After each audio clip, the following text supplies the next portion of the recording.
Hello. So, preparing invasion in two separate spots in one turn. Which, oh, what is this? Universe Hurricane. I don't remember exactly how strong that is, or what it does, even. I guess we might find out. Though, I'm gonna have to defend against both of these attacks, so... Only one of them is actually hard, though. Let me, You, no, not you. And these two will go there. They can easily defend that, and I sent all the wounded people there because I'm not gonna move them out anyway. Oh, here's Tyra. You can see his stuff now. He comes equipped with some decent ships. He's overall really good. I mean, he's a reliable unit. You can, you know, I mean, look at the bonuses. Plus 12 stats, plus 12 stats, plus 12 attack. That's really good, you know. A lot of admirals don't have that kind of stuff that are just raw benefits for whatever you want. You know, you can customize him however you want. He's not like, oh, plus 15 rocket, you know. So it's whatever. Anyway, I guess I'll try and fight the Hurricane. There's no real reason not to. I mean, you know, my units might just fail, but I don't really care.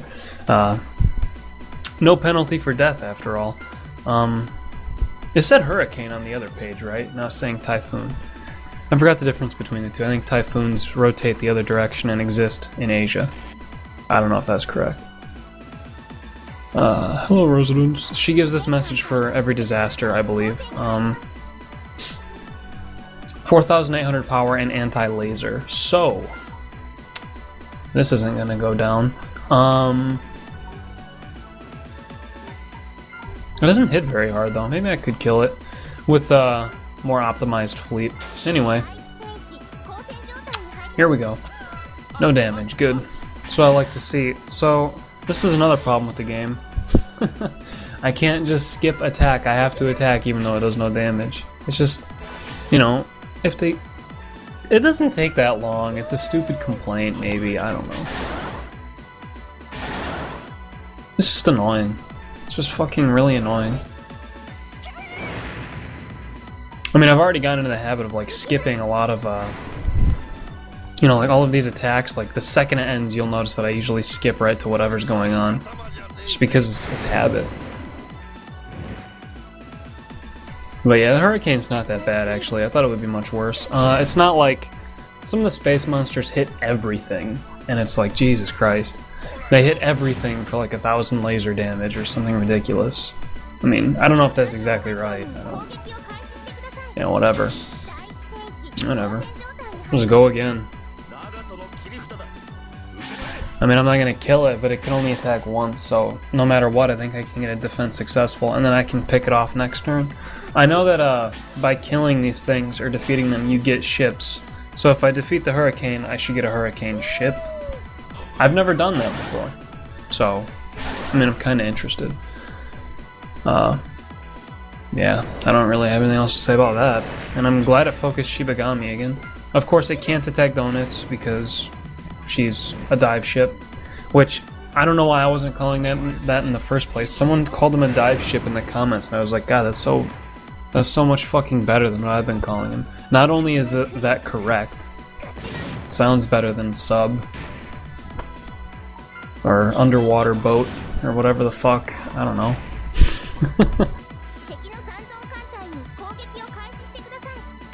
What, that's it? Alright, retreat. I should be able to go one more time. I don't think it has the whole star system yet. So. Yeah, I'm not talking to her yet. Contact issue bonds. So, I was going to recruit people, right? That's what I kept saying. Right? I don't remember what I said I was gonna do. So I don't think I had a specification, actually. Both of these girls, like, they're both useful, but I have a really hard time wasting a turn getting them. And you can recruit this guy, the fucking blue-haired monster scientist dude, but I mean, he's really shitty. You can still do it, but I'll do the contact. I don't remember exactly what this is. Probably because it's a Japanese sequence. That's why I don't remember. So, alright, there we go, good. That's gonna happen a lot too. There are gonna be holes in what I remember because it's not translated. Which, I mean, it's inevitable. How are you expected to remember something and its worth if you couldn't experience it? You can't. Whatever. Rommel just, you know, this scene with Rommel is like the epitome of his character for me. He's just sitting there like, yeah, I'm fucking Rommel, dude. I just saved fucking Africa. These people are so stupid, why am I here? That's how he looks. That's how he looks right now. And that's another thing I like with characters, but you don't see it very much. The way his eye is multicolored, I guess, his, what do you call it? Iris? The iris is the colored part of your eye. I don't, remember what the white part's called, but obviously it's not white. Yeah, that's really rare, because it usually it's like it symbolizes this character as demonic or non-human.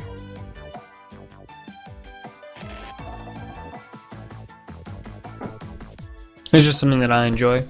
I don't recall Mussolini as an admiral. I mean, I'm pretty sure she's an admiral. I'm positive she's an admiral, but I don't remember her quality. I think she's a missile admiral. I don't quite recall. I think Rommel's actually not that good, but talk about that later. He's a long way down the road, so don't worry about that. God, he's actually, yeah, I mean, like 10 parts or so, probably.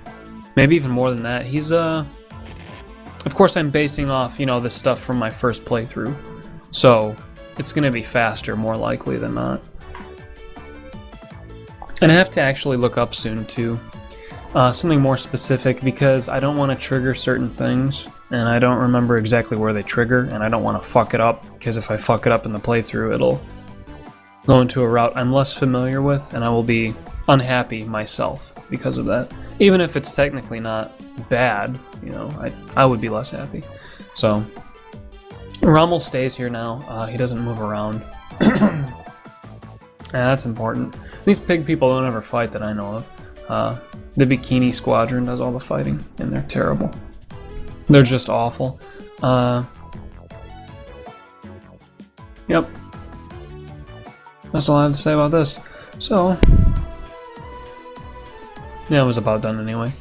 Today is Freedom Day. Defense Japan. Oh yeah, I forgot I was being attacked. Well, this guy is a joke, so let me just do this real quick. You can see Tyra, but I mean, this isn't a very good example of him fighting. And again, I said before I don't care for spoilers. He leaves your army, he leaves your navy, and he takes the boats he has with him. I'll talk more about that later on. But I really like his design, I really like his voice. Even his attitude's okay. I mean, like a character who is as one-sided as Tyra, if he can become likable, that's something, like if a character who he's a hardcore nationalist. I guess I should save some of this for later, but when it talks about him again, because he has more scenes coming up.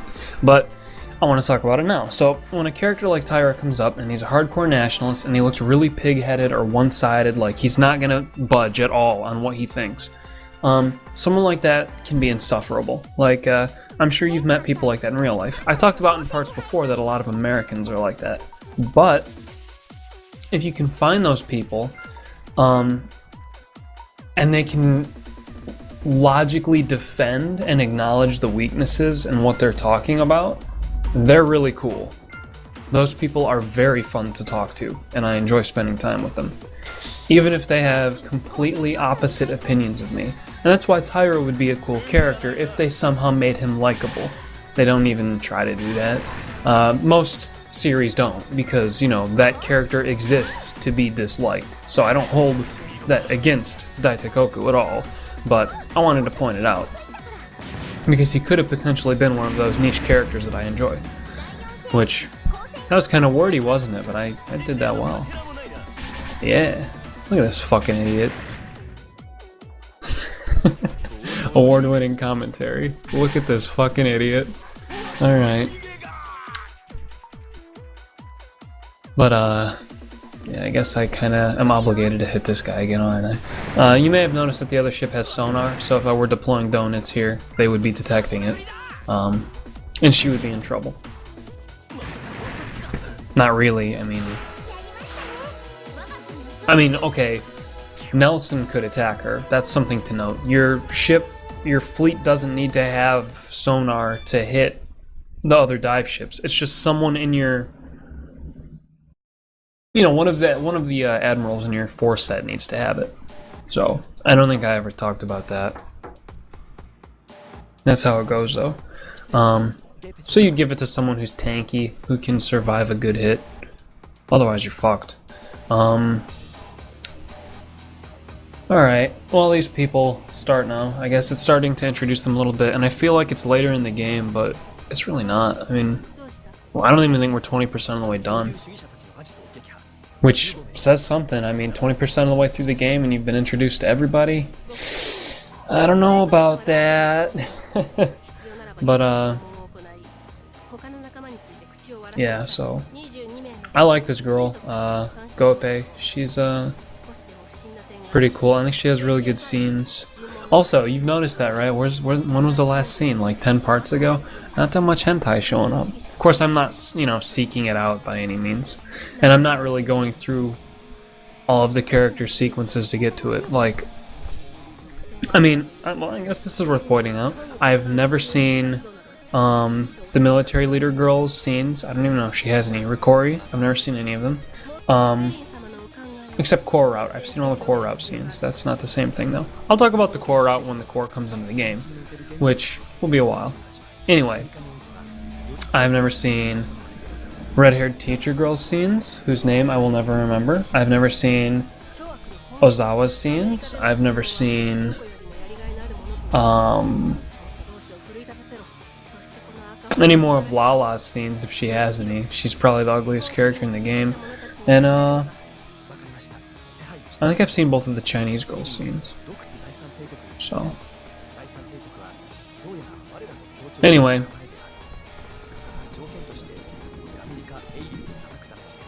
yeah, I don't have anything else to say there. I wasn't really paying attention to what was going on in this scene either. Basically, the UHOS has its own agenda, and it wants to expand and spread its ideals. I think it talks about Japan having a good interest in shareism in the game. I don't think Japan had an interest in communism, even slightly, in real life at any point in history. It never existed, and then when America conquered them in World War II, it just completely changed to the opposite of communism. It still is to this day. There's no chance of communism in Japan, because it was so regulated by America for a time. I mean, really, it's a lot of people don't realize that, but Japan is pretty much the way it is today because of how World War II went, which, I mean, that sounds obvious, right? Well, of course, you know, they were a major player in a major war. Of course, the outcome of the war shaped them as a country, but America's interactions shaped them tremendously. Like, that's a big deal.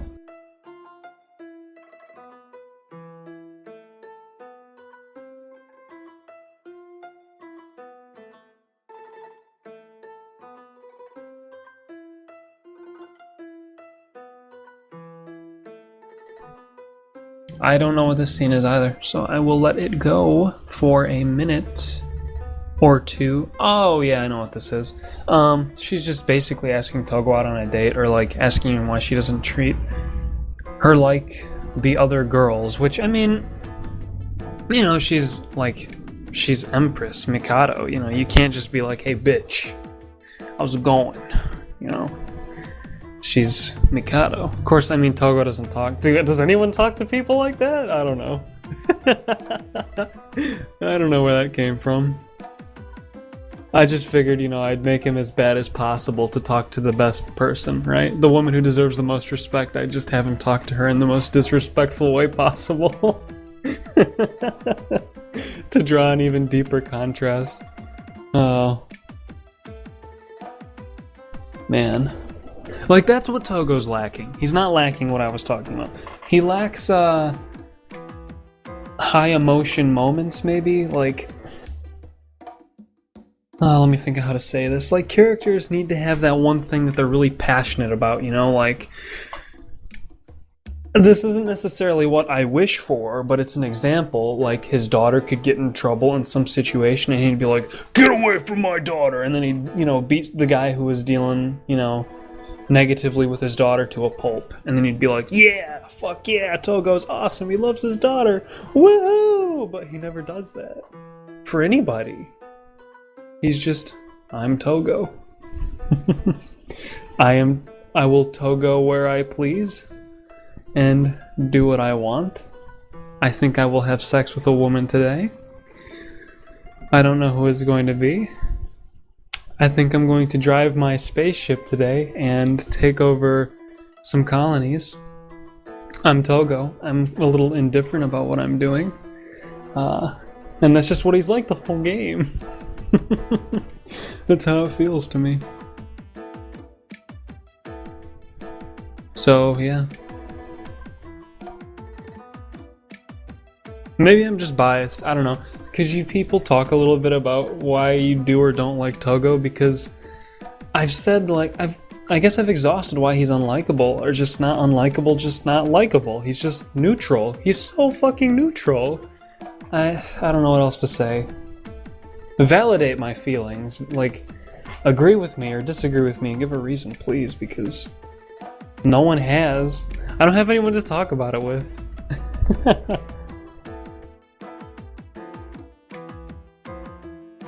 I just get a few sporadic opinions, like, yeah, he's boring, yeah, I don't like Togo. Well, I don't, you know, and then once in a while I'll get that person who will be like, well, I don't see why everyone dislikes Togo. He seems perfectly normal to me, and it's like, well, yeah, he's just normal, though. He's not. Whatever. Anyway, I guess this is done. I didn't say. What the fuck?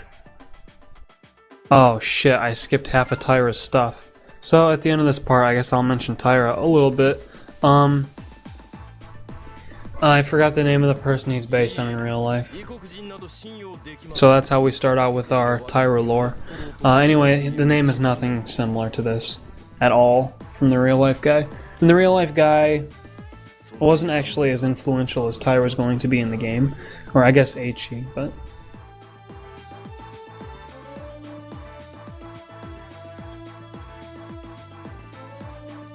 He just led a hyper-nationalist group. That was it. I mean, there isn't actually that much to say about him. He didn't really achieve that much. So yeah, how's that go? Huh. But yeah, I mean, being hyper-nationalist is... that's what Hitler was, that's what Tyra is in this game, so... And Tyra is probably the only negative aspect to the Axis powers that is introduced in the game. And, you know? I didn't think about that until now. He's the only, bad side of Japan that you see. And maybe Ugaki. In one of the talks earlier in the game, he talks about, killing a bunch of people to suppress a revolt and make a statement. That can be seen as a bad thing, too. Though politically it makes a lot of sense and it's good. It's just pretty cruel. I mean, that would be a bad thing. I'd count that as a bad thing, ultimately. So you get Tyra and you get Ugaki saying, yeah, we should just kill everyone who's revolting. Two bad sides to Japan, which don't necessarily get a lot of emphasis, but... you know. Oh, and also, in my opinion, a hardcore nationalist is pretty crazy. I don't think I ever mentioned that, but to like... I mean, I'm talking insanely hardcore nationalists. Like, they will do everything for their country, which I have to wonder where that comes from, because... it's just weird. I don't know. I've never been a really nationalist, you know, I've never been a patriotic person, really. I mean... I don't see how someone could be. Especially if they don't have a direct hand in the working of the country. Like, Tyra kinda does in this game. But, I mean, he leads, what? That in one of the other parts he had a paper with signatures with 3 million plus people. Fucking, some hobo could be a hardcore patriot, and I don't understand that. If your country hasn't given anything to you, if it hasn't done anything for you, if you don't agree with what your country does necessarily, then, you know, I mean, how could a homeless guy like their country? You know, some countries go to greater lengths to get rid of homeless people. Wouldn't they see that as like that country's better? I don't know. And that was a weird point I was trying to make. It didn't really come out right. Anyway, this girl, I didn't even talk about it. She got introduced. This is because she has more scenes later on. She has. Well, I'll actually be getting all of her age scenes right away because in order to keep her, you need to do that. Well, I'll talk about that more in the next part when I do one of them. She has some good scenes, I think. Maybe. I have to see. I don't really remember. I don't want to be like, yeah, she had some good scenes, man.